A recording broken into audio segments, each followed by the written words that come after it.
Well, hello again, everybody. Welcome back to the channel. Just a quick update. I know I haven't been updating or posting much. Today I installed the Gwyn Lewis, I think this is called the 1012 for stepped tub rear mud shield.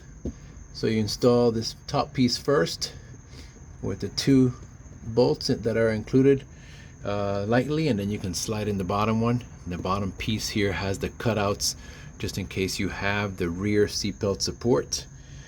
Which I do, and that was part of the YRM rear tub conversion, as you can see there. And I also have the Gwyn Lewis, I think this was called the 1009, front of the rear tub mud shield. It's one long piece, it goes all the way down here. Really helps keep mud and muck from ending just sitting on top of your outrigger and rusting out your frame. Once again, this is the right hand side, or here in the US the passenger side, and let me show you the other side of the car. Here is this side. This side was a little bit more difficult because you have to sneak this bottom part in from underneath.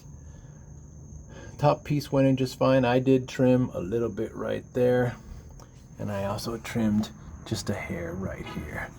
Other than that, went through in just fine. Had to remove the support for the rear seat belt for the Puma conversion, and here on the driver's side or left hand side is the front. I believe this is the 10009 for step tub, and the difference between the step tub and the non is this galvanized frame support that's here that has the step in it. This one was pretty easy to install. I guess you had to drill one piece on top on both sides, and there's another support that goes across here that replaces the outrigger body support.